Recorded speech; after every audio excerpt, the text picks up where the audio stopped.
we were talking about this today. There's a lot of people on Instagram who will kind of show the youth, and I think this is what I don't like about Instagram, even though I use it all the time, is that they would just show success. Oh yeah, look how much money I made within 10 minutes, and then so the mindset is like, I need to make money. Like I need to make $1 million now. Boom, 10 minutes. I need a stock. I need a penny stock, a hype coin, an NFT, and you put £10 in, and hopefully it'll go neon, and I have $1 million. Yeah. Obviously, it takes time. I don't expect you to go through each year with me, but going back to the question, how did you scale that? Well, again, learning from other people, I definitely see that. A friend of mine, Murdo, and then also my business partner now, Stuart. Yeah. Like, definitely, I could see how they got other people to do things. And the way I kind of did it when I was kind of doing it was I broke down the functions of what I did and then gave little bits of what I did to the person and made sure they really understood that particular, like, job. Yeah. And once they really understood that well and I could see they could do it, then I'd leave it. Like sales. Yeah. So just like, right, so how's this, how do you do sales, and we work with that, right? Yeah. They'd be good, right? And then like maybe treasury, like collections, collecting the money. How do you deal with a customer, normal customers? How do you deal with a customer that can't pay? How do you deal with a customer that won't pay?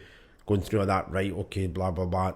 Again, going out doing the jobs, right, how do you do the job, right, blah, blah, blah. So you broke every little... Pretty much, not like consciously, but that's kind of what we did. And then, but I remember even when we started the commercial side of stuff, with the big cherry pickers and doing the big kind of jobs, you had to have like a lot more kind of awareness, intelligence doing these particular functions. Some of the gutters need particular work done and different things. You have to deal with maintenance managers, you have to do risk assessments, method statements, all this stuff.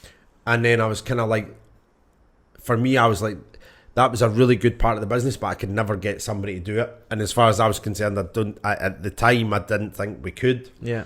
And Stu, my business partner, I kind of developed the commercial aspect of the business, but then he kind of helped get folk in to do it, and he's good at that. So then it was like he brought that to the table, and then we got other people doing that, and then eventually the commercial side took off just with staff.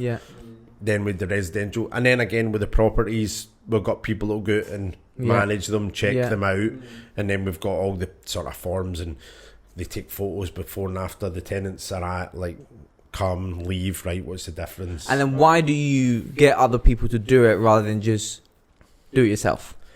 Like now? Yeah. I'm lazy. No, I'm not.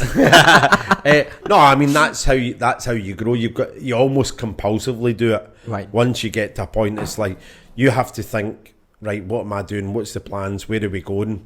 And if you you get to the point where there's thousands and thousands and thousands of pounds coming in a day, and you find yourself doing something that essentially you could get somebody to do for 10, 12, 14 quid an hour or whatever, that doesn't add up, because you should be doing the other stuff. You should be thinking of the big stuff. You should be doing the plans, the expansion, kind of all that stuff. And also stuff for yourself. You want to study and learn stuff. You want to spend time with your family. I mean, one of the questions I had was, let's say you bring on a junior or you bring on a new staff, and you teach them how to do their bit of the job. I've always had where it's like, I know that I'm going to do that job very, very well. I'm going to do that job very, very well. And sometimes I feel like I can teach them, but at the back of my head, I'm like, I can feel like I can do that better. And it's always annoying because it's like, I need to do all this other stuff. So it's like, how do you have that confidence in your staff? And train them so well where you could literally go out of the office and know it's going to... Well, no, you have to be willing to accept that it won't be as good as what you do. Right. Because then they would have kind of done it. Right. You know what I mean? So it's like, there has to be an acceptance that people aren't going to do all the areas as good as you. Right. But if you're constantly hanging on like being a perfectionist, you're never going to move out it and grow. And that's what most of the guys that I deal with when I'm doing the consultancy stuff are. They're kind of, I don't want to give away too many clues of who I'm talking about, but like different businesses, they'll be like, you have like an electrician, it's like nobody can do electrics better than me. Sure. I can't get anyone else in, and if I train somebody up, they'll go into competition with me, and they give you all the considerations why they can't get somebody to do it, and you have to help them overcome it so as they can grow. But that, like, the point is you have to train them well. You have to know what the training is and give them the training, and then you retrain. But you have to constantly not be kind of in there, and then you have to be willing to let them make mistakes. If you're hanging over their shoulder, they'll make loads of mistakes. Yeah. And there's guys that do that as well, and then they don't see why their business isn't growing because they're sitting over everyone's shoulder. So I think it's just tolerance that people are going to make mistakes. It's like, right, okay, kind of allowing, like, accepting, like, okay, it's going to happen. Yeah. So it might as well just let it happen. Yeah. And then what would it, like, let's say a mistake does happen, what's your approach to it?